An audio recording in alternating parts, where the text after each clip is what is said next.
Alors, bonjour, Monsieur Diallo. Bonjour. Bienvenue à l'entrevue Afrique-Caraïbes Montréal. Alors, Merci. nous allons parler aujourd'hui de votre livre. Oui, Donc, vous êtes l'auteur du livre dont le titre est Mobilité étudiante et professionnelle en France, oui. enjeux et réalités pour le Sénégal. Mhm. Alors, pouvez-vous me présenter un peu votre livre pour on puisse en savoir un petit peu plus? Alors, déjà, merci pour l'invitation et je suis très honoré de parler avec vous de mon livre qui est sorti le 12 mars en France et un peu partout dans le monde. En fait, c'est un livre qui parle, comme son titre, sur la mobilité étudiante et professionnelle en France. Et c'est un livre qui vient raconter un peu les différentes phases qui existent dans le cadre d'une mobilité étudiante, du début jusqu'à l'insertion professionnelle après les études. C'est un livre aussi qui explique ce phénomène de mobilité étudiante qui aujourd'hui fait partir beaucoup de nos jeunes en France. On a pris l'exemple de la France, mais dans plein d'autres pays, pour aller étudier et réussir là-bas. Donc, le livre parle un peu des conditions d'études, du contexte économique, des différentes évolutions et la question du retour aussi que tout le monde se pose et les différents dispositifs que les différents États ont mis en place pour, dans le cadre de ce thème qui est la mobilité étudiante et professionnelle. Parfait. Très bon sujet et très intéressant. Merci. Alors, nous allons passer à notre deuxième question. Quelles sont en général les réalités d'un étudiant sénégalais en France? Alors, les réalités sont multiples, hein. Un étudiant sénégalais qui arrive, il est confronté à une sorte de compétition, c'est-à-dire qu'il faut qu'il réussisse déjà du point de vue pédagogique. Alors, pour expliquer tout ça, il faut juste expliquer ce que j'appelle euh, le phénomène des trois phases.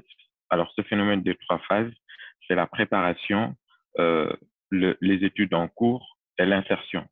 Donc, si la préparation elle est bien faite depuis le pays d'origine, quand je dis préparation, c'est que le dossier pédagogique, il est bien préparé par rapport à l'admission, il est bien préparé par rapport à l'orientation que l'étudiant peut prendre pour réussir en fonction de ses capacités et ses moyens. Il est bien préparé par rapport à son installation, les moyens qu'il faut mettre en place du point de vue logistique, financier. Il est bien préparé par rapport aussi à son intégration quand il arrive. Tous ces paramètres-là font que l'étudiant qui arrive, il peut être serein. Maintenant, c'est pas toujours la réalité. Quand l'étudiant arrive, il trouve un environnement qui est complètement différent de ce qu'il a connu. Du coup, il lui faut du temps pour s'adapter. C'est ce qu'on appelle la période d'intégration.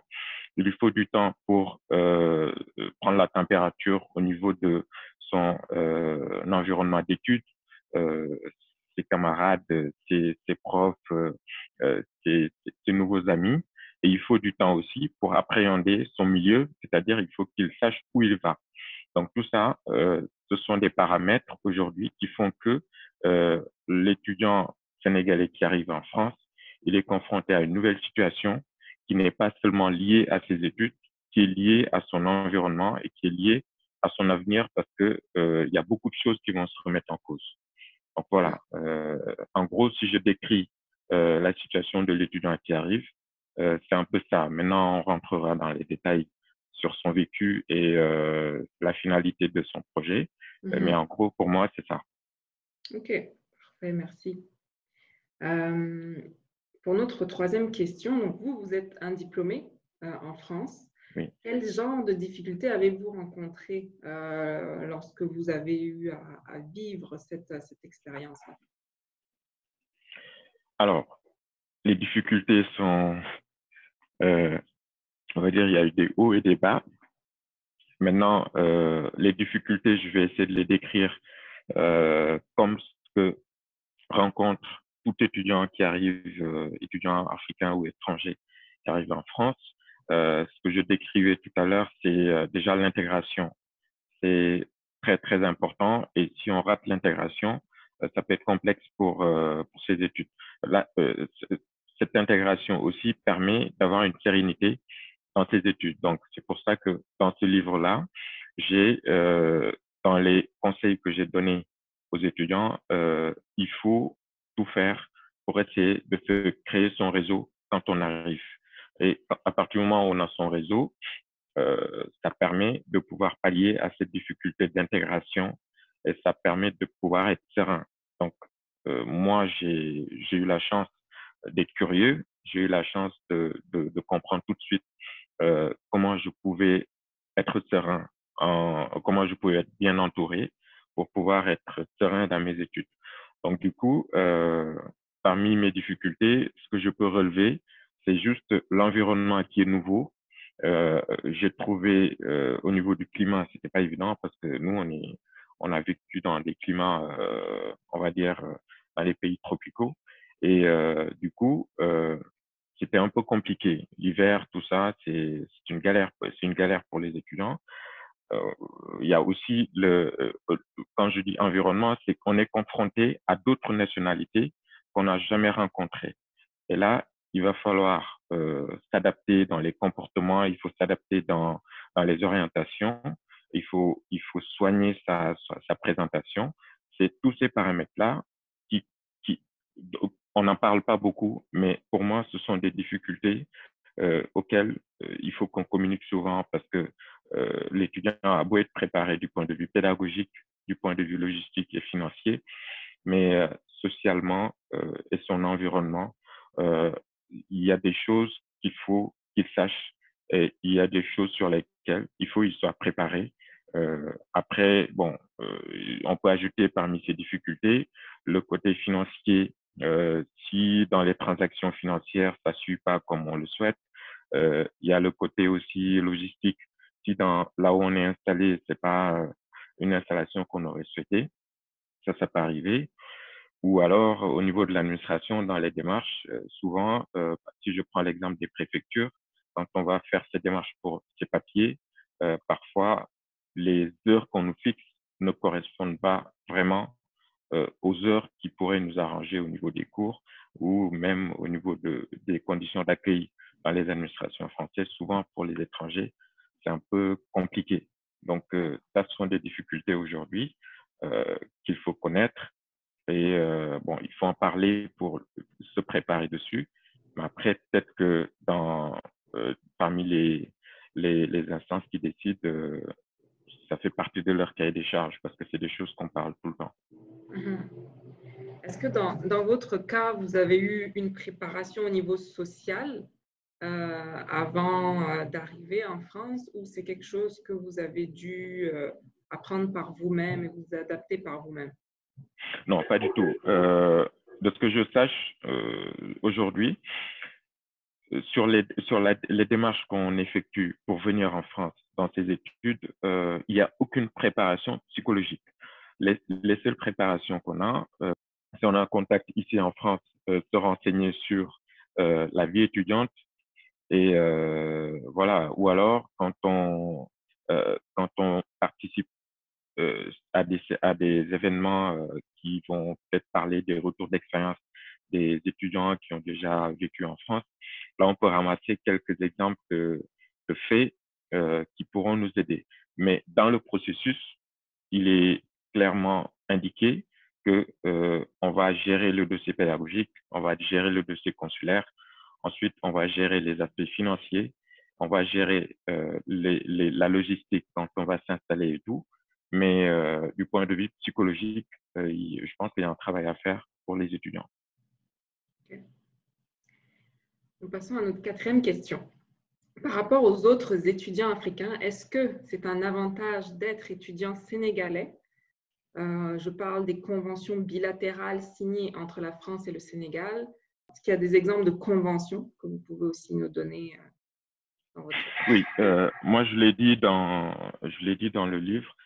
Ce qui aujourd'hui spécifie les situations des étudiants, c'est le contenu des accords bilatéraux entre le Sénégal et le pays concerné. Par exemple, pour le Sénégal, je sais il y a il y a des parties qui sont négociées pour les étudiants. Il y a d'office, si si on a une vue d'ensemble sur la réglementation pour les étudiants en France, il y a des choses qui sont déjà en place dans le dispositif pour tous les étudiants étrangers. Mais en plus de ça, le Sénégal a à certains points à négocier pour ses étudiants. Par exemple, si on prend l'exemple récent de la hausse des frais d'inscription au niveau des universités par rapport à aux nouvelles mesures prises par l'État français pour les étudiants étrangers.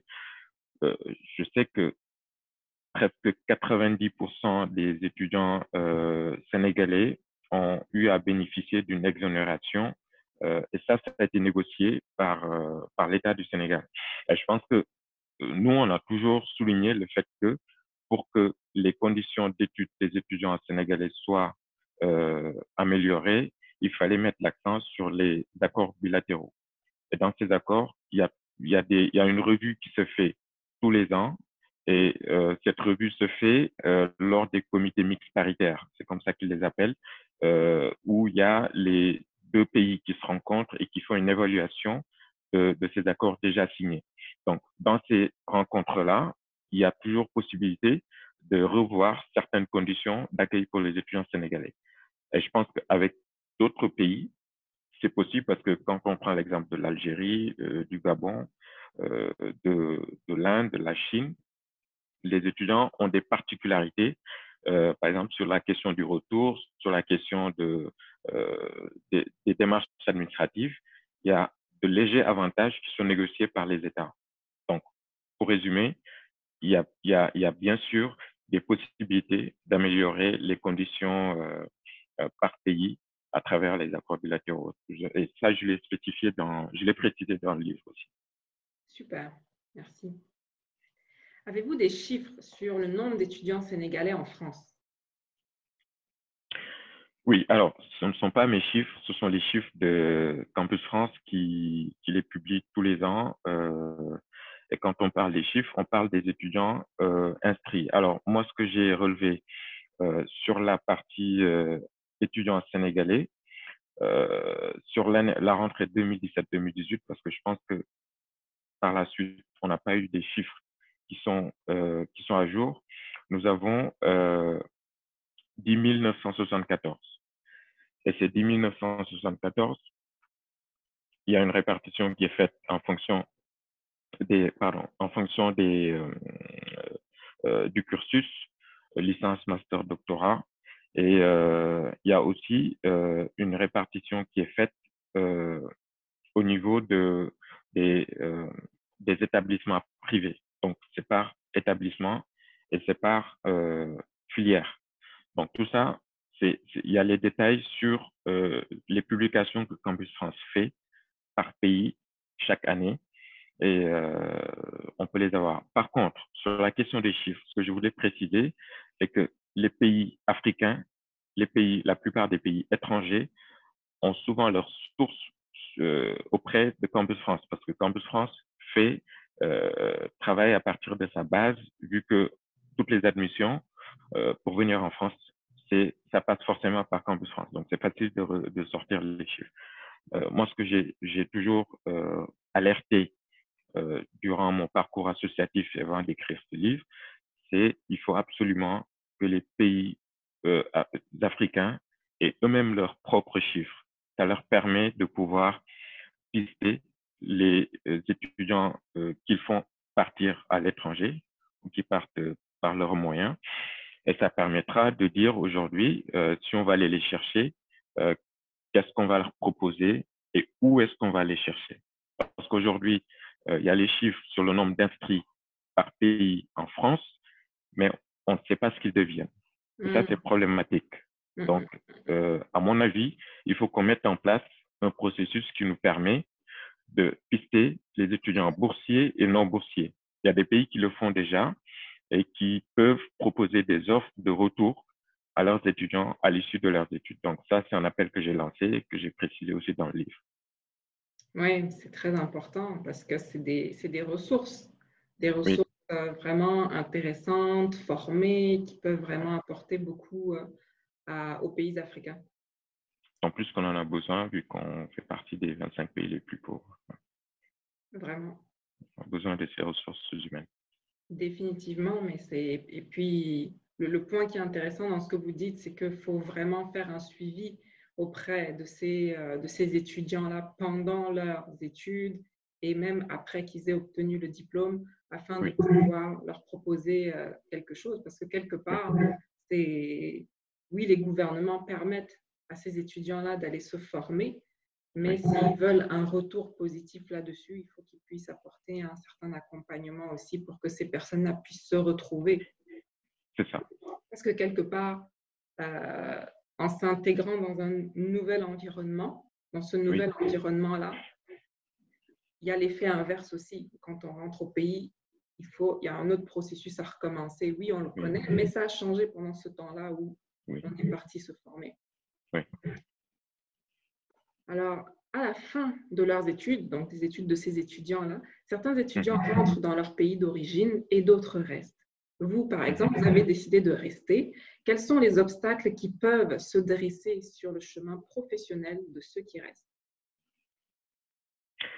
Alors, déjà, si je prends l'exemple de la France, il y a le blocage au niveau des APS. C'est-à-dire que quand on finit les études, euh, il y a des difficultés déjà à s'insérer en France. Et quand on regarde les chiffres, il y a quasi 85% des étudiants qui sont interrogés qui disent qu'ils souhaitent avoir une première expérience en France. Ça, ce sont des chiffres de Campus France qui sont vérifiés. Et en fait, si on décide d'avoir une première expérience professionnelle en France, parce on nous a pas proposé autre chose pour retourner chez nous, euh, en parallèle, il y a des blocages. Et ces blocages, je parlais des APS, les autorisations provisoires de séjour qui étaient à 6 mois, qui sont passées à 12 mois. En 12 mois, on est en compétition avec les diplômés français qui cherchent de l'emploi. Et du coup, cette compétition peut être un frein parce que on va pas se leurrer. Euh, Au bout à partir de 6, 7 mois, on peut commencer à flipper, on est plus serein pour ces recherches. Donc, on est dans un engrenage qui va être éternel pour trouver de l'emploi.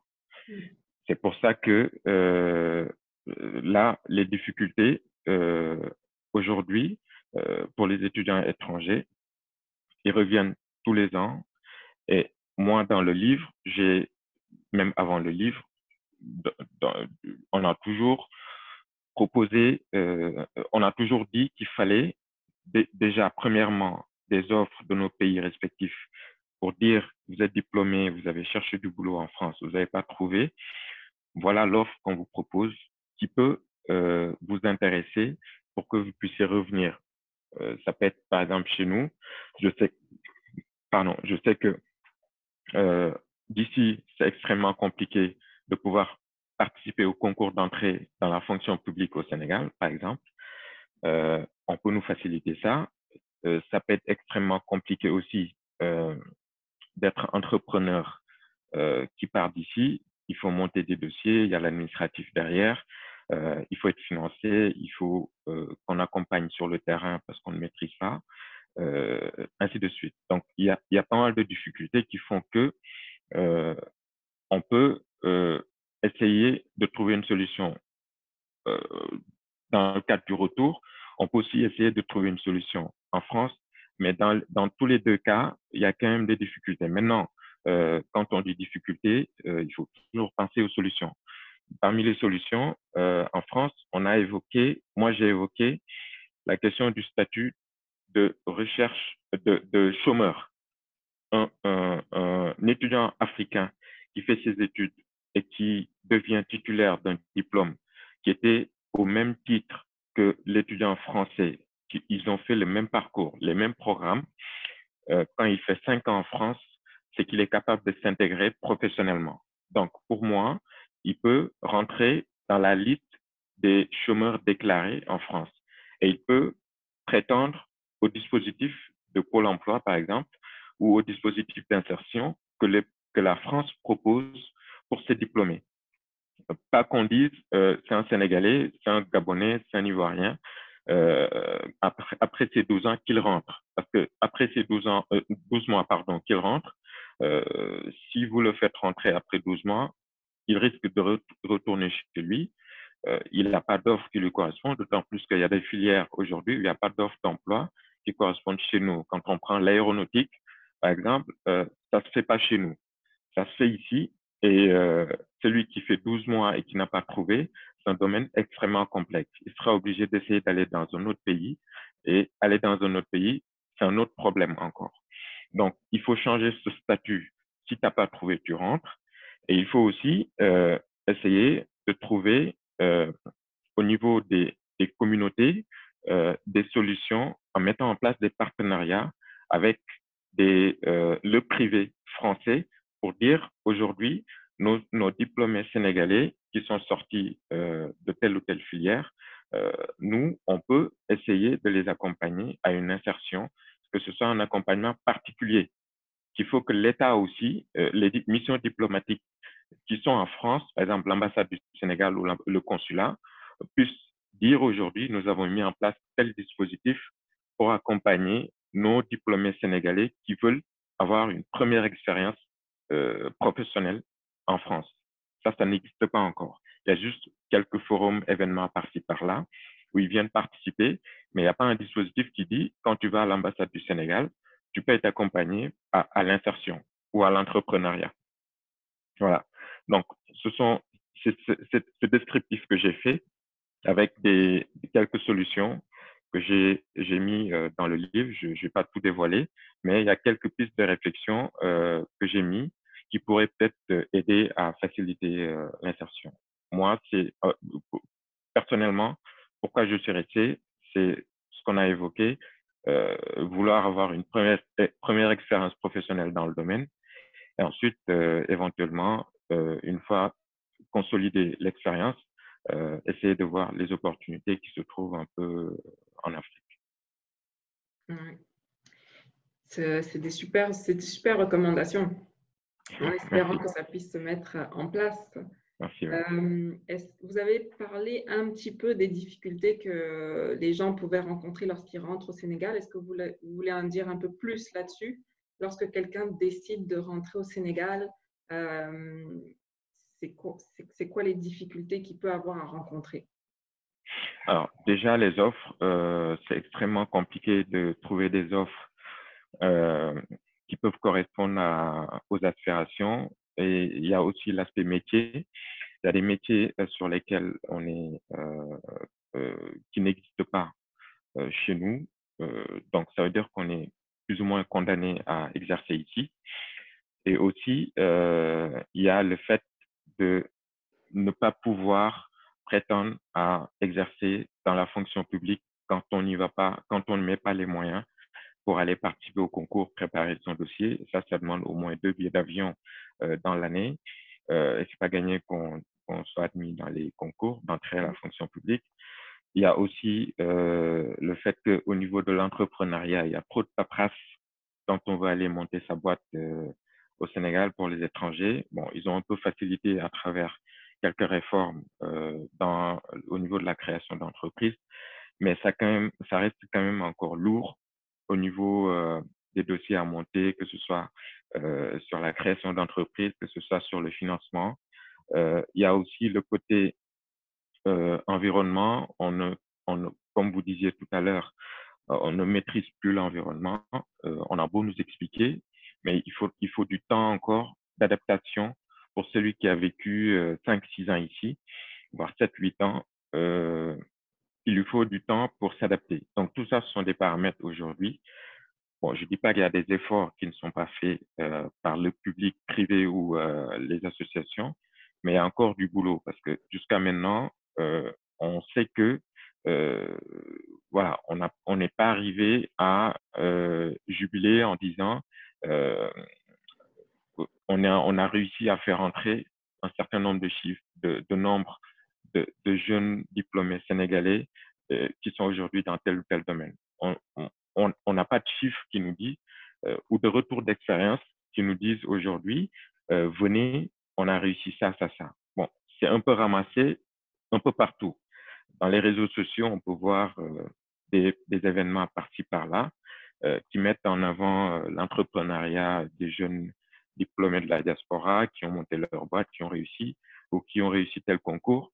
Mais il n'y a pas un dispositif global qui dit aujourd'hui, les diplômés de l'étranger, voilà, dans le cadre de l'emploi salarial au pays, il y a tant de chiffres et il y a tant de réussites. Dans le cadre de l'entrepreneuriat, il y a tant de réussites et il y a tant de chiffres. Il y a aussi le côté, dans le cadre du co-développement entre le Sénégal et la France, les organismes comme l'OFI, les organismes comme le PAISD, le Campus France dans son volet entrepreneur. Vous avez ces organismes-là qui existent, qui financent des projets, qui accompagnent, qui font des accompagnements techniques, mais ces organismes-là, ce ne sont pas des organismes sénégalais. Moi, je parle du dispositif qui doit venir du Sénégal pour accompagner sa diaspora. Le discours tabou qui existe aujourd'hui, c'est qu'on a assez de problèmes pour les locaux, on s'occupera de vous après. Ça, c'est un discours tabou qui existe. Soi-disant, on est bien encadré ici. On a un projet d'avenir beaucoup plus clair que ceux qui sont déjà sur place au chômage et qui sont déjà sortis des écoles et des universités, des bonnes écoles et universités sur place. Il faut déjà trouver des solutions pour eux. Mais je pense que nous, ce qu'on a eu comme bagage ici, est ce qu'on a appris et les contextes qu'on a vécus peuvent aider l'Afrique à se développer parce que c'est des contextes dans les pays développés. Et nous, on cherche à avoir des ressources dans ces pays développés-là. Ouais. Voilà. Alors, est-ce que vous pouvez nous parler un peu de votre implication dans votre vie étudiante? Quels sont les rôles que vous avez eu à jouer lorsque vous étiez étudiant? Alors, j'ai fait partie de ceux qui ont créé la FESEF déjà, qui est le premier réseau d'associations étudiantes et de jeunes diplômés en France, qui a un peu plus de 35 associations membres. Et bon, je ne peux parler que de ce que j'ai fait au sein de la FESEF, parce que j'étais dessus pendant au moins une dizaine d'années. Et comme vous verrez sur ma présentation sur le livre, il y a pas mal de concepts qu'on a lancés. Moi, je suis parti du principe que il n'y a que comme ça qu'on pourra faire des actions sans attendre les actions dans de l'État ou dans le privé. C'est de faire des actions par nous-mêmes, avec nos moyens, peut-être des subventions par-ci, par-là, avec des concepts qu'on va lisser dans le temps. Quand je dis lisser dans le temps, c'est qu'on ne se presse pas, qu'on décide de construire, pas pour nous, mais pour les générations à venir, en disant, si on lance le concept, par exemple, les deux qui me viennent à l'idée, c'est la caravane de l'étudiant sénégalais qui parcourt des villes.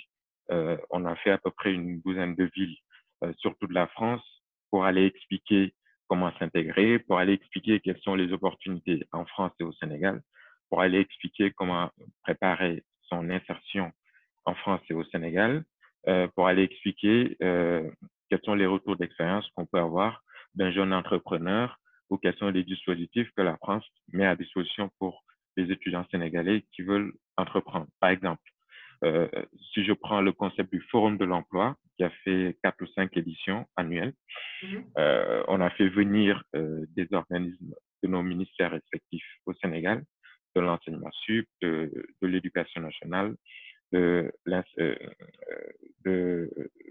l'emploi. On a fait venir aussi des organismes qui sont basés au Sénégal, comme l'ADPME, l'OFI, le PAISD, qui ont participé comme partenaires dans ces événements-là pour parler des différentes opportunités de carrière. Il y avait des cabinets privés aussi qui sont venus, qui ont recruté sur place, qui avaient besoin de ces ressources-là. Et tout ça, ce sont des concepts qu'on a construits avec des partenariats publics-privés et qui aujourd'hui continuent. Là, c'est l'événement du Covid qui fait que cette année, il n'y a pas eu d'événement, mais ce sont des événements qui ont continué et qui vont permettre d'avoir une visibilité sur les différentes opportunités et sur un réseau fort qui peut permettre à tous ces étudiants qui arrivent d'être orientés, d'être accompagnés dans leur intégration sans se sentir seuls. Voilà. Et plus récemment, on a lancé avec des amis un concept qui s'appelle le mentor, qui va faire des pitchs, des speeches sur, les différents métiers qui peuvent exister, le projet professionnel par exemple, et des retours d'expérience de ceux qui ont réussi en France et qui sont aujourd'hui plus ou moins des référents dans leur domaine. Voilà. En gros, d'une manière un peu ramassée, euh, c'est ce que j'ai eu à apporter un tout petit peu. Un tout petit peu, c'est beaucoup. C'est beaucoup, c'est beaucoup. Surtout que ça vient toucher beaucoup de personnes, j'imagine, beaucoup Oui, d'étudiants et tout. Puis c'est vrai, c'est vraiment bien. oui, Aujourd'hui, vous travaillez donc dans le domaine bancaire en oui. France. Quel conseil donnerez-vous aux étudiants sénégalais ou africains en général qui débarquent dans les universités françaises? Quel serait le conseil ou des conseils? Alors, ne faites pas de finance, c'est très compliqué. Non, je rigole. Alors, de toute façon, le conseil que je donne, euh, c'est un conseil pour tous les domaines, pour tous les métiers. Il faut bien préparer son projet professionnel. Ça, c'est très important. Si vous préparez bien votre projet professionnel, euh, alors, il y a deux hypothèses. Soit vous allez jusqu'au bout de votre cursus, vous allez vous insérer avec votre diplôme Bac plus 5, ou soit vous êtes dans un cursus avec une formation en alternance. Donc là, vous êtes déjà en entreprise où vous avez décidé de mettre en avant l'expérience professionnelle, c'est-à-dire que vous avez un BTS ou une licence, vous avez décidé de travailler pour mettre en avant votre côté expérience professionnelle, et en travaillant, il y a des possibilités de poursuivre sa formation. Mhm. Donc ça, ce sont des hypothèses possibles. Euh, tous les deux sont valables, et l'essentiel, c'est juste d'être sûr de où on va, et surtout, très, très important, c'est de ne pas être illogique dans son cursus. C'est-à-dire, vous commencez en BTS en compta, vous allez faire une licence en, par exemple, économie-gestion, et vous n'avez pas réussi, vous décidez de faire une licence en communication, ou vous avez réussi votre licence au lieu de faire un master 1 dans un cursus finance, vous allez dévier pour faire un master 1 en journalisme ou autre. Et là, vous allez vous faire retoquer à la préfecture, et devant les recruteurs, la question qui va revenir, bon, bien évidemment, vous avez le droit de changer de cursus comme vous voulez, mais il faut que ce soit vraiment quelque chose euh, qui est construit et qui soit un plan A, plan B, plan C, que vous aviez déjà prévu depuis le début. Et quand on va vous interroger dessus, vous pourrez répondre sans hésiter, mais que ce soit pas au pif ou du jour au lendemain, parce que ça, c'est dangereux, et ça montre pas le caractère sérieux de votre parcours. Et vu, comme on le dit depuis tout à l'heure, qu'on est dans un pays où on est venu euh, trouver une compétition dans le cadre de l'insertion professionnelle et dans le cadre des études, la seule arme qu'on a aujourd'hui, c'est d'être cohérent dans son cursus et d'être bon, et aussi d'être sérieux quand on sera dans le milieu professionnel. Voilà, moi je suis dans le domaine de la finance depuis près d'une dizaine d'années. J'ai changé 3 ou 4 fois de boîte pour voir autre chose, mais à chaque fois que j'ai changé, il y a une logique pourquoi j'ai décidé de changer, et ce qui fait qu'aujourd'hui, dans ma progression, j'ai fait une petite boîte, une moyenne, et je suis dans une grande entreprise. Donc ça, c'est parce que le cursus a été logique, l'évolution a été logique, et la motivation a été logique. C'est ce qui m'a permis d'arriver là où je suis aujourd'hui. Voilà. Super. Est-ce que vous avez eu à avoir quelqu'un qui vous a accompagné pour, pour créer ce plan d'action-là au niveau professionnel? ou est-ce que c'est vraiment par vous-même que vous avez pu réussir à faire ça? Alors, je dirais par moi-même, et ça revient à la notion de réseau dont je vous ai parlé tout à l'heure. J'ai fait j'ai participé à énormément d'événements où on parle de projets professionnels, où on parle d'insertion professionnelle. J'ai regardé un peu partout. J'ai été très curieux. Euh, je prenais des infos un peu partout. Déjà par rapport à la FSF, et ensuite par rapport à mon domaine, je, je, en fait, j'ai jamais été timide. Donc, ne pas être timide, ça aide beaucoup. Ça permet d'interroger des gens qui peuvent faire des retours d'expérience. Et ça permet aussi de pouvoir dire aujourd'hui euh, qu'on a amassé un peu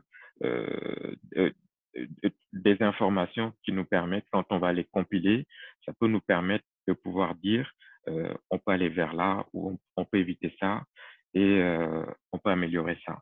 Donc Mhm. ça m'a permis, moi, ma curiosité, mais j'ai pas eu de mentor. Le fait que j'ai pas eu de mentor, c'est pour ça que moi, j'ai pensé avec des amis, on s'est dit, vu que nous, on n'a pas eu de mentor, il faut qu'on soit des mentors. Donc, c'est pour ça qu'on a lancé le concept le mentor.